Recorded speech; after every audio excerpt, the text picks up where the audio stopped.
အားလုံးမင်္ဂလာပါခင်ဗျာကျွန်တော်ကျော်စိုးပါ People Media ဖြစ်ပါတယ်ဗျာဒီကနေ့ဇူလိုင်လ18ရက်နေ့ဖြစ်ပါတယ်ကျွန်တော်ဒီကနေ့ပထမဆုံးတင်ပြပေးတဲ့တဲ့ကလက်ရှိကချင်ပြည်နယ်မွန်ညင်းမြို့နယ်အင်တော်ကြီးဒေသတကြောပေါ့ဗျာတနည်းအားဖြင့်အနောက်ဘက်တကြောမှာတိုက်ပွဲတွေဖြစ်နေပါတယ်လက်ရှိတိုက်ပွဲတွေဖြစ်နေတဲ့နေရာကအနောက်ဘက်မှာရှိတဲ့လုံတုံရွာတကြောမှာတိုက်ပွဲတွေဖြစ်နေပါတယ်တိုက်ပွဲဖြစ်တဲ့အကြောင်းရင်းကဒီဒေသမှာ KIPD အဖွဲ့တွေရှိတဲ့နေရာကိုတပ်မတော် SNA ပူးပေါင်းဖွဲ့တွေကတွားရောက်နေမြေရှင်းလင်းပြီးတဲ့နောက်ပိုင်းမှာတိုက်ပွဲတွေဖြစ်လာတာဖြစ်ပါတယ်လက်ရှိမှာကျွန်တော်နှစ်ဖက်တိုက်ပွဲတွေပြင်းထန်နေလည်းရှိပါတယ်အင်တော်ကြီးဒေသအင်တော်ကြီးကန်ကရှမ်းနီတိုင်းသားတွေရဲ့အသေးနှလုံးမှာဒီ area ကို KIA အဖွဲ့တွေဝင်ရောက်လာပြီးတဲ့နောက်ပိုင်းမှာကန်ရဲ့ရေဝေရေလဲနေရာတွေမှာ KIA ကရွှေတွေအလုံးစုံတူးပါတယ်တစ်တွေခုတ်ပါတယ်လက်ရှိတော့ကျွန်တော်တော်တော်လေးထိခိုက်ပျက်စီးမှုတွေရှိနေပါပြီဒါကြောင့် SNA အနေနဲ့ကိုယ့်ရဲ့ဒေသကိုယ့်ရဲ့ဘိုးဘွားတွေရဲ့ထိမ့်သိမ်းခဲ့တဲ့နေရာတွေပြန်ပြီးတော့ကာကွယ်ဖို့လိုတယ်ဒီတက်ပို့ပြီးကာကွယ်နိုင်ဖို့လိုပါတယ်ရှမ်းနီတိုင်းသားတွေရဲ့တမိုင်းနဲ့ချီပြီးရှိခဲ့တာပါရှင်မင်းတွေလက်ထက်မှသည်လွတ်လပ်ရေးကာလမှသည်ယနေ့ထိရှိနေစေဖြစ်ပါတယ်ဒါတွေကိုပြန်ပြီးတော့အကောင့်တွေပေါ်ဖို့လိုပါတယ်တနည်းအားဖြင့်နှလုံးမူရမှာကကျွန်တော်တို့ပို့ပြည်သူစစ်တပ်ဖွဲ့ကိုနှလုံးမူဖို့လိုပါတယ်ကိုယ့်ရဲ့ area မှာမာထန်တည်ဆောက်ထားဖို့လိုပါတယ်ပြက်သားသားဆောင်းရနိုင်ဖို့လိုပါတယ်မဟုတ်ရင်တော့ဘာသာစာပေယဉ်ကျေးမှုတွေဝါမျိုးချင်းခံရပါလိမ့်မယ်နောက်တော့ပို့ဆိုးတာကရှမ်းနီတိုင်းသားတွေလူသစ်စုဆောင်ခြင်းခံရပါလိမ့်မယ်လက်ရှိတော့ကျွန်တော်တို့အင်တော်ကြီးဒေတာတကြောမှာဒီ KIA အဖွဲ့တွေထိချုပ်ထားတဲ့ area မှာတရွာကိုလူ9ယောက်တောင်းပါတယ်တောင်းပြီးတော့အိမ်ချက်ချင်းအိုးမဲတုတ်ပြီးတော့ခုတ်ခိုင်းပါတယ်ရှမ်းနီကိုရှမ်းနီနဲ့ပြန်တိုက်ပါတယ်ရှမ်းနီနဲ့ပြန်တိုက်ပါတယ်တမိုင်းနဲ့ချီပြီးရှိလာခဲ့တဲ့ရှမ်းနီတိုင်းသားတွေအမျိုးကုန်ဇာတိကုန်မြင်မာခဲ့တဲ့ရှမ်းနီတိုင်းသားတွေရဲ့ဇာတိမှန်တွေက KIA ရဲ့တနက်ပြောင်းဝအောက်မှာဒူးထောက်ပေးလို့တော့မရဘူးဗျဒူးထောက်ပေးလို့မရဘူးရှမ်းနီတိုင်းသားတွေရဲ့ရှမ်းနီတိုင်းသားများနေထိုင်ခဲ့သောနေရာများရှိပါတယ်အဲ့ဒီနယ်မြေတွေလည်းပြန်ပြီးအကောင့်ထဲပေါ်ဖို့လိုပါတယ်အကောင့်ထဲပေါ်တဲ့အခါမှာတစ်ဖက်ကကျွန်တော်တို့ KIA ကိုစေရတိုက်ထုတ်တာတွေနိုင်ငံတော်ဆိုရနဲ့နိုင်ငံရေးစကားပြောတာတွေဒါတွေကျွန်တော်တို့တပြိုင်တည်းလုပ်ဖို့လိုပါတယ်ဖားကန်ဆိုတာကလည်းရှမ်းနီတိုင်းသားတွေရဲ့မျိုးပါပဲတိုးတော်လည်းပဲ KIA ကဒီ area မှာကြောက်စိမ့်တွေထွက်တဲ့အခါမှာလက်နက်အင်အားအလုံးရင်းနဲ့ဒီ area ကိုသူတို့ထိုးဖောက်ဝင်ရောက်လာတယ်ဒီရဲ့အကျိုးမြတ်ကိုရှမ်းနီတိုင်းသားတွေလည်းမခံစားဘူးနိုင်ငံတော်လည်းမခံစားဘူးမြန်မာနိုင်ငံသူမြန်မာနိုင်ငံသားတွေလည်းမခံစားဘူး KIA ပဲဒီကနေပြီးတော့ကြောက်စိမ့်တွေအလုံးလိုက်ထုတ်အဆိုင်ခဲလိုက်ထုတ်ပြီးတရုတ်ကိုရောက်ခဲ့တာပဲဒါလေးသမိုင်းမှာရှိခဲ့တယ်ရနေ့ထိလည်းရှိနေသေးဖြစ်တယ်ဒါကြောင့် SNA အနေနဲ့မိမိတို့တိုင်းသားတွေနေထိုင်ရာဒေသကိုအလုံးစုံကာကွယ်နိုင်ဖို့ဆိုရင်ဒီတဲ့တောင်တင်းနဲ့အင်အားတရက်ကိုဖြစ်ဖို့လိုတယ်ဒီတဲ့အင်အားတောင်တင်းနဲ့အနေထားတရက်ဖြစ်ဖို့လိုတယ်အဓိကအဖြစ်ကျွန်တော်တို့ပိုးပြည်သူစစ်တပ်ဖွဲ့ပုံစံကြော်ရိုးအတိုင်းတိဆောက်ဖို့လိုပါတယ်ပြင်းစရာရှိတာပြင်းပါရှင်းစရာရှိတာပြရှင်းပါလောက်ကောင်ရှမ်းနီတိုင်းသားတွေကပေါက်ဖွားတဲ့ရှမ်းနီလောက်ကောင်တွေကိုလည်းနှုတ်ပါရက်ဆက်မှရပါလိမ့်မယ်တိုင်းပြည်တည်ငြိမ်ဖို့ကရက်ဆက်မှရမယ်မိမိဒေသတည်ငြိမ်ဖို့ကရက်ဆက်မှရမယ်ရန်သူကိုရက်ဆက်ပြမှရမယ်မရက်ဆက်လို့မရဘူးရှမ်းနီဒေသတည်ငြိမ်ဖို့ဆိုရင်အေးချမ်းဖို့ဆိုရင်အကြမ်းဖက်တွေကိုမရှင်းလို့မရဘူးမတုတ်တင်လို့မရဘူးမဖယ်ရှားလို့မရဘူးထို့တူပါပဲဒီအကြမ်းဖက် KIA ကိုတောက်တိုင်ပေးနေတဲ့ PDF တွေပြီးဒီ PDF တွေကိုတောက်တိုင်ပေးနေတဲ့သူတို့ကိုထောက်ပံ့ပေးနေတဲ့သူတွေဒီလူတွေကိုလည်းအငုတ်ကနေနှုတ်ဖို့လိုပါတယ် KIA တခုကိုအငုတ်ပြတ်ဖို့ဆိုရင် KIA ကိုဆိုတဲ့တပ်ပင်ကြီး KIA ကိုဆိုတဲ့တပ်ပင်ကြီးကိုနှုတ်ဖို့ဆိုရင်အရွက်တွေအခက်တွေကိုမခုတ်ဘဲနဲ့ရေတောင်းမြစ်ပါတူးပြီးတော့ကျွန်တော်အမြစ်ကနှုတ်မှကျွတ်မှာပါဒါကြောင့်အရေးကြီးတာကရှမ်းနီဒေသတကြောမှာ KIA ရဲ့လက်ကင်ထုတ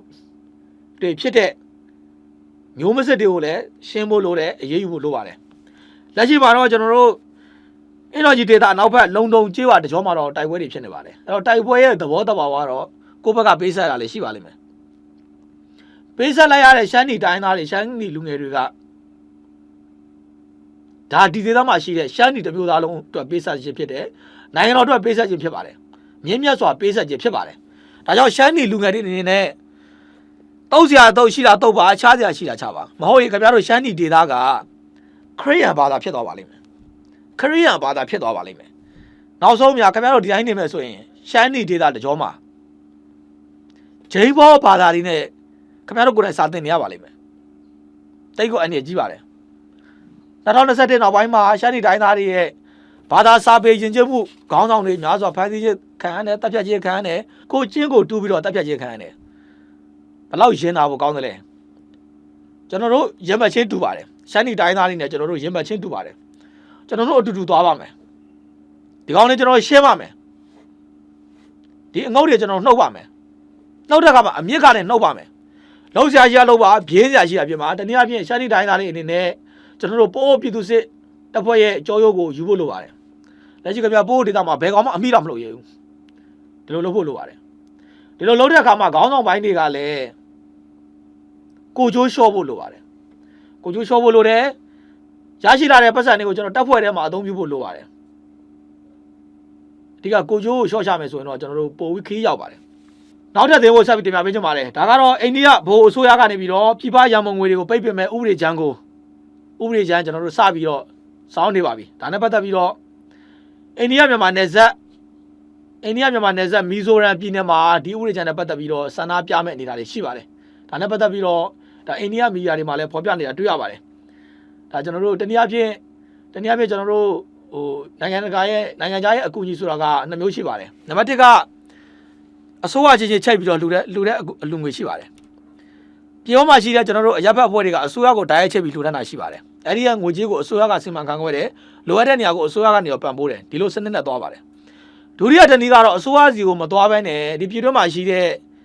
NGO INGO စသဖြင့်အရပ်ဘက်အဖွဲ့တွေကိုပြည်ပနိုင်ငံတွေကနေပြီးတော့တိုက်ရိုက်ထောက်ပံ့တာရှိပါတယ်အဲ့ဒီငွေကြေးတွေအားလုံးကအစိုးရရဲ့ဘတ်ဂျက်တွေကိုအစိုးရရဲ့ကျွန်တော်တို့ဒီငွေကြေးကျွန်တော်တို့ဘဏ်ကောက်တွေကိုမသွားဘူးတနည်းအားဖြင့်နားလည်အောင်ပြောမယ်ဆိုရင်အစိုးရရဲ့ဘဏ်ကောက်တွေကိုမသွားဘဲနဲ့ဒီ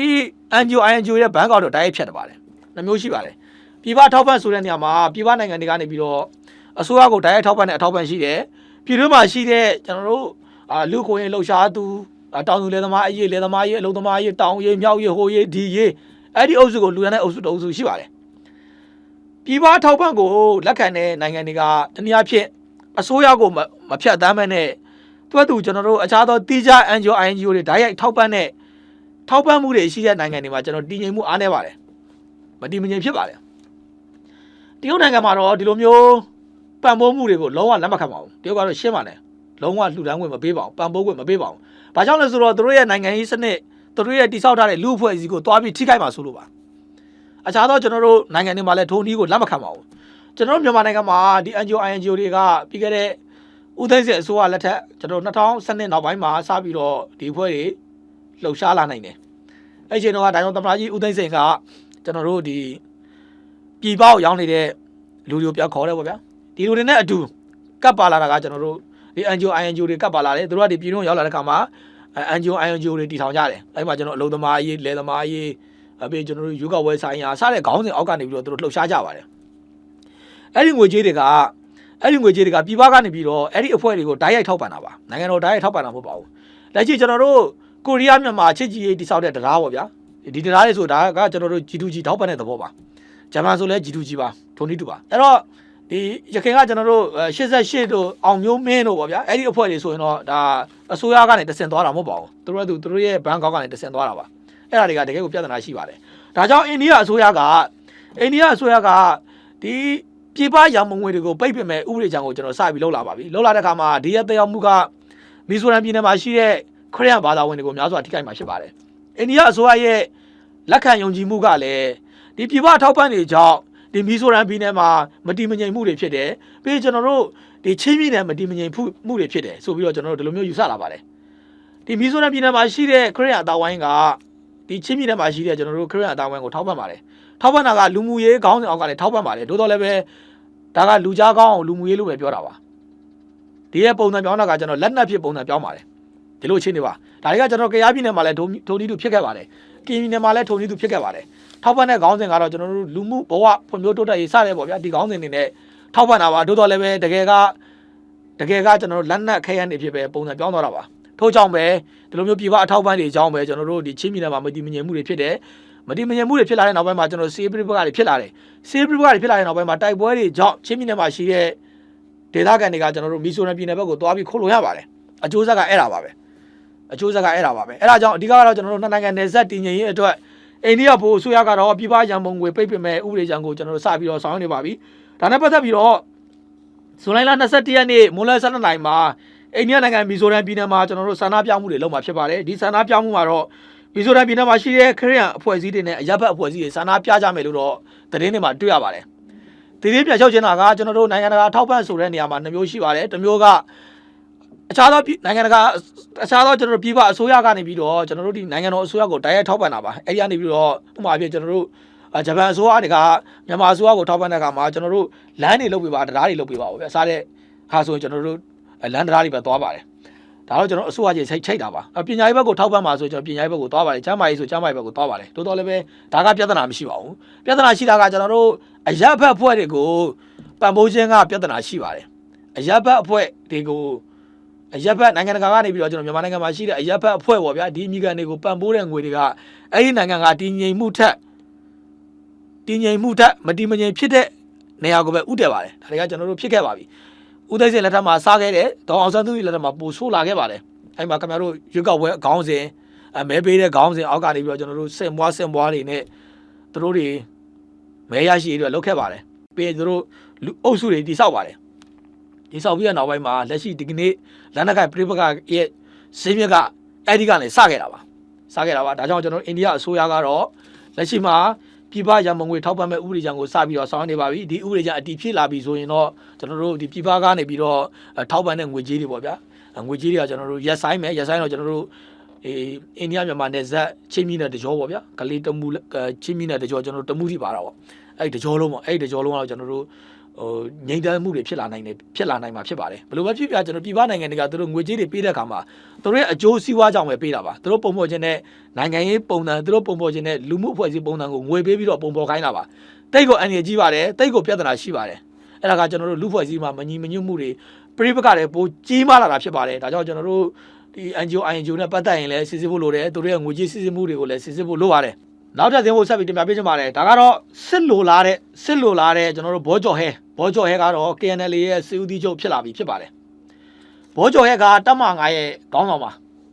အဲ့တော့တနည်းအားဖြင့်ဖပွန်မြို့နယ်ဖပွန်တကြောပေါ့ဗျာဖပွန်တကြောကိုတိုက်တာကဥဆောင်ပြီးတိုက်နေတာကဘောကျော်ဟဲဖြစ်ပါတယ်ဘောကျော်ဟဲပါဖပွန်မှာရှိတဲ့ကျွန်တော်တို့ဖပွန်ဖြူဟာတွေဖပွန်တက်စကန်တွေကိုဥဆောင်ပြီးတိုက်နေတာဘောကျော်ဟဲပါတိုက်တဲ့လောက်လည်းသူတို့ပြုံးပါတယ်တိုက်တဲ့လောက်လည်းလစ်ပါတယ်လက်ရှိမှာတော့ကျွန်တော်တို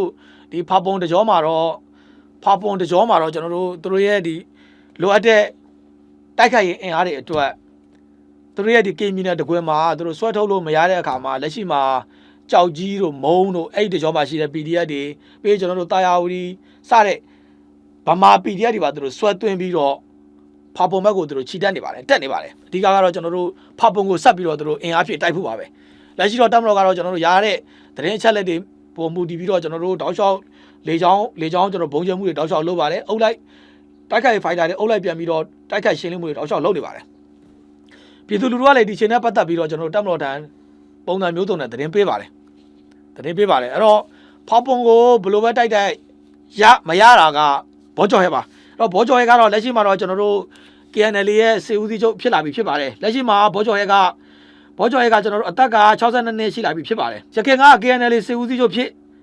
ဂျော်နီကတောင်းခဲ့တာဖြစ်ပါတယ်လက်ရှိဂျော်နီကအသက်ကြီးပြီးတော့ကျွန်တော်တို့ယောဂကြောင့်လက်ရှိထိုင်းနိုင်ငံဘန်ကောက်မြို့မှာဒါစေဝါကူတောင်းမှုခံယူနေရတယ်လို့သိရပါတယ်မဲဆောက်ကနေပြီးတော့ကျွန်တော်ဘန်ကောက်ကိုရောက်သွားပါပြီ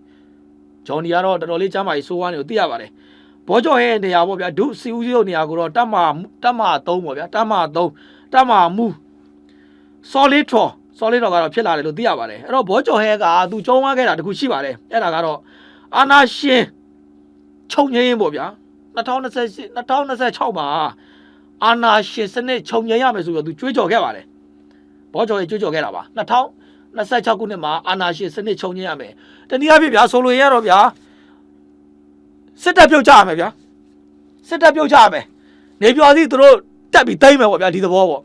အဲ့တော့နေပြော်စီမသိမ်းနိုင်ရင်တော့စစ်တပ်လည်းပြုတ်ကြစရာအကြောင်းမရှိဘူးရှင်းလေးပဲခ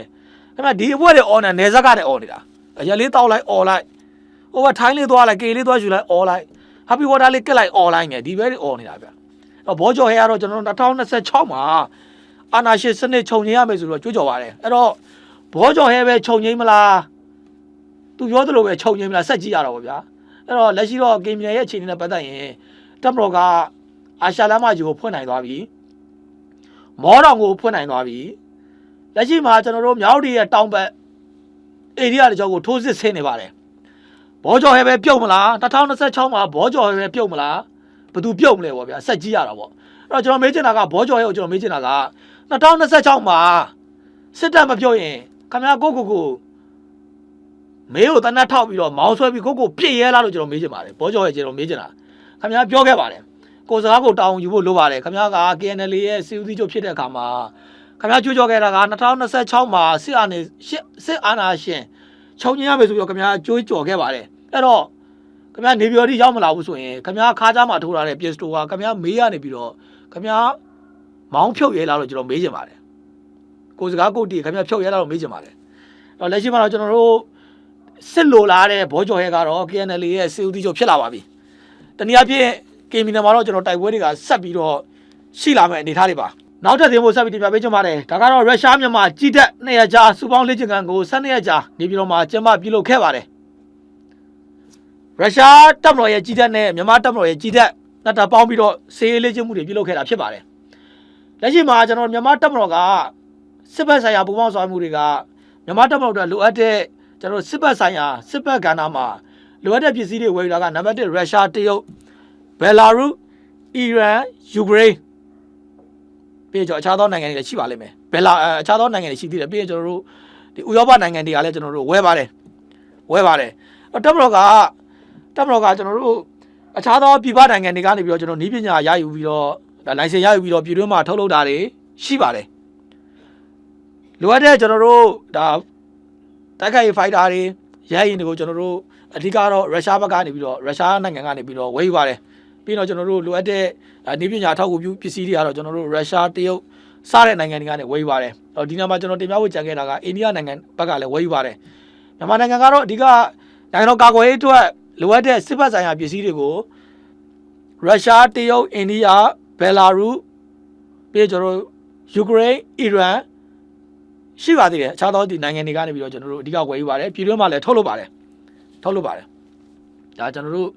့မြန်မာတပ်မတော်ကနိုင်ငံတော်ကာကွယ်ရေးအတွက်လက်နက်ခဲယမ်းအနေနဲ့ကျွန်တော်တို့အစစ်မြင့်ရဟန်းနေစတဲ့ဟာတွေပေါ့ဗျာဝယ်ယူတဲ့နိုင်ငံတွေဖြစ်ပါတယ်နောက်ထပ်ကတော့ဒီတပ်မတော်ရေးမှာဆိုရင်လည်းပဲကျွန်တော်တို့တကယ်သင်္ဘောတွေပေါ့ဗျာစစ်သင်္ဘောတွေပေါ့ဘတ်စုံသုံးစစ်သင်္ဘောနဲ့ပတ်သက်ရင်လည်းမဲအိမ်မြန်မာဆိုပြီးတော့ကျွန်တော်ထုတ်လုပ်တာဖြစ်ပါတယ်ဒါတော့ကျွန်တော်တို့ဂုံဝင်ကြပြီးတော့ပြောရမယ့်ကိစ္စဖြစ်ပါတယ်မဲအိမ်မြန်မာနဲ့ကျွန်တော်တို့ထုတ်လုပ်တာဖြစ်ပါတယ်ထုတ်တူပါပဲရုရှားမြန်မာကြီးတဲ့2ရက်ကြာ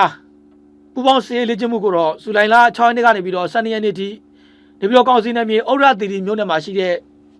တက်နယ်မှာကျွန်တော်တို့ကျင်းပခဲ့ပါတယ်ဒီစစ်ရေးလေ့ကျင့်မှုမှာတက်ချုပ်ဒူးချုပ်ပါဝင်စစ်ဘက်ဆိုင်ရာခေါင်းဆောင်တွေတက်ရောက်ခဲ့တယ်လို့ပဲရုရှားဘက်ကတော့ဒုတိယဗိုလ်ချုပ်ကြီးအဆင့်ရှိတဲ့တာဝန်ရှိသူတက်ရောက်ပါတယ်ပြီးရင်တော့ကျွန်တော်မြန်မာနိုင်ငံဆိုင်ရာရုရှားတမန်ကြီးနဲ့တာဝန်ရှိတဲ့သူတွေတက်ရောက်တာတွေ့ရပါတယ်ဒီစစ်ရေးလေ့ကျင့်မှုမှာစေးလေးကျုံမှာကျွန်တော်တို့ drone နဲ့ကဲထောက်တာတွေပြီးရင်ကျွန်တော်ရန်သူနယ်မြေတွေကိုရိုင်းနဲ့ဝင်တာတွေပြီးရင်ကျွန်တော်တို့ drone ပစ်ကူလက်နက်ကြီးပစ်ကူဝင်ပြီးတော့ကျွန်တော်တို့ရန်သူနယ်မြေကိုစီးနှင်းတာတွေပြီးရင်ကျွန်တော် sniper နဲ့ရန်သူနယ်မြေကိုကျွန်တော်ထိန်းချုပ်စီးနှင်းတာတွေပစ်ခတ်တာတွေဒါတွေကျွန်တော်တို့ဒီလေ့ကျင့်ခန်းတွေမှာပါပါတယ်ဒါတော့ကျွန်တော်တို့ဒီတက်ကျေပြတ်တာတွေရှိပါတယ်ပြီးရင်တော့ကျွန်တော်တို့ဒီမောင်းသူမဲ့ကျွန်တော်တို့စက်ရုပ်ကျွန်တော်တိုက်ခိုက်ရေးစက်ရုပ်တွေနဲ့ကျွန်တော်တို့ရှင်းလင်းတာတွေဒါတွေလည်းကျွန်တော်တွေ့ရပါတယ်အဲ့တော့တချို့ကပြောတယ်ဒီရုရှားမြန်မာစေးလေ့ကျင့်မှုကဒေါ်လာ9,000တောင်ကုန်ရလားဆိုပြီးတော့ဒေါ်လာ9,000တောင်ကုန်ပြီးသုံးစွဲပါလားဆိုပြီးတော့အခြားနေဘေးအုပ်စုတွေကသူတို့ရေးနေရတွေ့ရပါလိမ့်မယ်ကျွန်တော်ပြောချင်တာကတပ်မတော်ကနိုင်ငံတော်ကာကွယ်ရေးအတွက်ရုရှားမြန်မာနိုင်ငံပူးပေါင်းပြီးတော့စေးလေ့ကျင့်တာနိုင်ငံပူးပေါင်းပြီးစေးလေ့ကျင့်တာကျွန်တော်တို့ကရှင်းတယ်ခင်ဗျားတို့တခုလေးပြန်စဉ်းစားကြည့်လိုက် NLD အစိုးရလက်ထက်မှာနိုင်ငံသား90ကိုခေါ်ပြီးတော့တိုးတိတ်နဲ့လာစာပေးခဲ့တာဘီလီယံနဲ့ချီပါတယ်တန်းနဲ့ချီပါတယ်နိုင်ငံသားတွေကိုခင်ဗျာနိုင်ငံသား90နိုင်ငံသားအကြံပေး90ကျော်ကိုတိုးတိတ်ခေါ်ပြီးတော့ပတ်စံပေးခဲ့တာ NLD ဆိုရပါတလားကိုငွေကြီးကိုကျွန်တော်တန်းနဲ့ချီချေရပါတယ်ဒေါ်လာတန်းနဲ့ချီချေရပါတယ်ဗမာငွေဆိုဒီကပိုများတာပေါ့ဗျာဒီလိုချင်းနေရှိရပါတယ်တိုးတိတ်ပါအဲ့ဒီချင်းတွေမှာကျွန်တော်တို့ဒီလူတွေခန့်ထားပါတယ်ဆိုပြီးတော့လွတ်တော်လည်းမဖြတ်ဘူးတိုးတိတ်ပဲဗျာခင်ဗျာမသိပဲဒီမြင်ငယ်အိမ်သွားသလိုပဲတိုးတိတ်လောက်ကြတာ တိုးတိုးတိတ်လောက်ကြတာလွတ်တော်ကမင်းပါပဲဟိုလိုဖြစ်ပါတယ်ဒီလိုဖြစ်ပါတယ်လောက်ခဲ့တာပဲအဲ့ချင်းတော့ဥစော်တွေကိုလည်းညင်းခဲ့တာပဲမဟုတ်ပါဘူးဟုတ်ပါတယ်ဆိုပြီးတော့နောက်ဆုံးမှကျွန်တော်တို့သူတို့ဝန်ခံခဲ့ရပါတယ်ဒေါ်စန်းသိလက်ထက်မှာ NLD လက်ထက်မှာနိုင်ငံသား60ကျော်ပြည်တော်စုအစိုးရအဖွဲ့စတဲ့နိုင်ငံတော်ရဲ့အုပ်ချုပ်ရေးရန်နေရာရဲ့အဆင့်မြင့်ဆုံးနေရာတွေမှာသူတို့အကြံပေးပါတယ်အဲ့ဒီကအချက်လက်တွေကိုပြည်ပနိုင်ငံတွေပို့ပါတယ်အုံနောက်ယူစည်းမှုဆိုတာအဲ့ဒါပါပဲတကယ်ကိုပြဿနာကြီးကြီးမားမားရှိခဲ့ပါတယ်လက်ရှိကျွန်တော်တို့ဒီတပ်မတော်နဲ့ရုရှားတပ်မတော်နဲ့မြန်မာတပ်မတော်ကနိုင်ငံစီရေးလေ့ကျင့်နေဆိုတာကနိုင်ငံတော်ကာကွယ်ရေးတဲ့ဆောင်ရတာလက်ရှိဒီရုရှားဆိုရင်လည်းပဲကျွန်တော်တို့ယူကရိန်းနဲ့ဒါနှစ်ဖက်တိုက်ပွဲတွေကကျွန်တော်တို့တော်တော်လေးနှစ်နဲ့ချီလာပြီရုရှားနဲ့ယူကရိန်းကတကယ်ကိုကျွန်တော်တကယ်ခေတ်သစ်စစ်ပွဲကိုဆင်နွှဲနေရတာရုရှားကကျွန်တော်တို့ယူကရိန်းနိုင်ငံနဲ့စစ်ဖြစ်နေရတာမဟုတ်ပါဘူးဥရောပနိုင်ငံများကောပြီးရင်ကျွန်တော်အမေရိကန်နဲ့ပါအုပ်စုလိုက်နဲ့တယောက်တည်းနဲ့ချနေရတာပါရုရှားမှာကျွန်တော်တို့တကယ်ကိုကျွန်တော်တို့လေးလာမယ်စစ်ဘက်ဆိုင်ရာနည်းပညာတွေအများကြီးရှိပါတယ်လက်ရှိမှာမြန်မာတပ်မတော်ကပေါ့ဗျာတပ်မတော်ကလက်ရှိနယ်မြေရှင်းလင်းလုပ်တဲ့အခါမှာလက်ရှိရင်ဆိုင်နေရတာကြုံတွေ့နေရတာ drone ပါရန်သူကလည်းသူတို့မှာတကယ်နည်းပညာမြင့်တဲ့ drone တွေရှိတယ်ပိုင်ဆိုင်လာတယ်ပိုင်ဆိုင်ပြီးတဲ့နောက်ပိုင်းမှာကျွန်တော်တို့တပ်မတော်ကိုတောက်လျှောက်တိုက်တယ်တပ်မတော်စစ်သည်မောတိုက်တယ်တပ်မတော်ရင်နှန်းတွေတိုက်တယ်ဒီ drone နဲ့ပတ်သက်ရင်ကျွန်တော်တို့တပ်မတော်တော်ကတော်တော်လေးကိုကျွန်တော်တို့ကာကွယ်ဖို့အတွက်တော်တော်လေးကိုအခွင့်အရေးများသွားပြီလို့ကျွန်တော်ပြောမှာဖြစ်ပါတယ်နိုင်ငံစီးရေးလေ့ကျင့်မှုတွေကြောင့်ကျွန်တော်ရလိုက်နိုင်တဲ့အကျိုးမြတ်ကတော့ဒီ drone ဖြတ်စနစ်ပေါ့ဗျာ drone ဖြတ်စနစ်ကိုကျွန်တော်တို့မြန်မာတပ်မတော်ကကျွန်တော်တို့ရဲ့တပ်မတော်ကပိုင်နိုင်သုံးချလာမယ်ပြီးရင်ကျွန်တော်တို့ရေဒီယိုလိုင်းနောက်ဆက်တဲ့စစ်စင်ရေးဒါနဲ့ပတ်သက်ပြီးတော့ကျွန်တော်တို့နည်းပညာတွေတပ်မတော်ကရရှိလာနိုင်မှာဖြစ်ပါတယ်တိတ်ကိုအရေးကြီးပါတယ်တကယ်စစ်မြေပြင်မှာကျွန်တော်တို့နှစ်ဖက်စလုံးမှာ drone တွေပိုင်ဆိုင်ထားကြပါတယ်အဲ့တော့အကြမ်းဖက်အုပ်စုတွေမှာလည်းတကယ် drone မျိုးစားပေါင်းများစွာပိုင်ဆိုင်လာတယ်တပ်မတော်ဘက်မှာလည်းရှိတယ်သို့တော်လည်းပဲကျွန်တော်တို့တချို့သောနေရာတွေမှာလဲရတဲ့ကောင်မှခံရပါတယ်ပြီးခဲ့တဲ့ကာလကကျွန်တော်မြိုင်မှာဆိုခံလိုက်ရပါတယ်ဒါကျွန်တော်သိတာတဲ့တာရကပါပြီးရင်ကျွန်တော်တို့ဗန်မော်မှာလည်းခံလိုက်ရပါတယ်ဗန်မော်မှာလည်းကျွန်တော်ရဟရင်ထုံနီးတူတိုက်ခတ်ခံခဲ့ရပါတယ်လက်ရှိကျွန်တော်ရုရှားမြန်မာနိုင်ငံပူးပေါင်းမှုတွေကြောင့်ကျွန်တော် drone ဖြတ်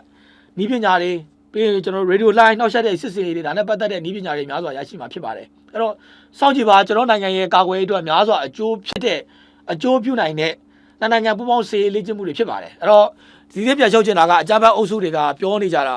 ဒေါ်လာ9သန်းကုန်တယ်ပေါ့ဗျာသူတို့ဘယ်အချက်လက်ရလဲကျွန်တော်မသိဘူးဘယ်လောက်ကုန်လဲတော့ကျွန်တော်မသိဘူးသူတို့တွေကဒေါ်လာ9သန်းကုန်တယ်ရေးနေကြပါတယ်အဲ့တော့ကျွန်တော်ပြောချင်တာက NLD အစိုးရလက်ထက်မှာနိုင်ငံသားတွေကိုတိုးတိတ်ဝန်ကြီးဌာနတွေကိုခေါ်သွင်းလာတော့အသေးမတော့မရှိဘူးပြီးကျွန်တော်အမေရိကန်မှာဒေါ်လာ1ဘီလီယံလွတ်တော်ကိုအကြောင်းမကြားဘဲနဲ့တိတ်တစိတ်တော့အပ်ခဲ့ပါတယ် NLD အစိုးရလက်ထက်မှာဒါလေးနိုင်ရှင်းကြည့်လိုက်ပါတပ်မတော်ကဒီကနေ့ရုရှားမြန်မာနိုင်ငံစီးရေးပူးပေါင်းလေ့ကျင့်တယ်ဆိုတာကနိုင်ငံတော်ကာကွယ်ရေးအတွက်လေ့ကျင့်ရခြင်းဖြစ်ပါတယ်အကျိုးမြတ်တွေများစွာရှိပါတယ်အဲ့တော့ဒီရဲ့အခြေအနေကကျွန်တော်တို့အညာဒေသတခွင်မှသည်လာပါလိမ့်မယ်2026ခုနှစ်ကကျွန်တော်တို့စီးရေးရအပြင်းထန်ဆုံးကာလဖြစ်ပါတယ်လက်ရှိမှာကျွန်တော်တို့ကချင်ပြည်နယ်မှာတကြောမှာလည်းကျွန်တော်တို့ကဒီပွင့်လင်းရစီရောက်သွားပြီဆိုတော့စီးရေးတွေကကျွန်တော်တို့အပြင်းထန်ဖြစ်လာမယ့်အနေထားပါပဲပြီးရင်ကျွန်တော်လက်ရှိမှာပဲတပ်မတော်ကကျွန်တော်တို့ချင်းပြည်နယ်တောင်ပိုင်းကိုလက်ရှိထိုးစစ်ဆင်နေတယ်ပြီးရင်ကျွန်တော်တို့ရခိုင်ပြည်နယ်နဲ့ရောက်တဲ့အဆက်မကွေးတိုင်းနဲ့ရောက်တဲ့အဆက်ပဲခူးတိုင်းနဲ့ရောက်တဲ့အဆက်တကြောမှာလည်းတိုက်ပွဲတွေထိုးစစ်ဆင်နေပါတယ်ဆက်လာပါလိမ့်မယ်အားလုံးကျေးဇူးတင်ပါတယ်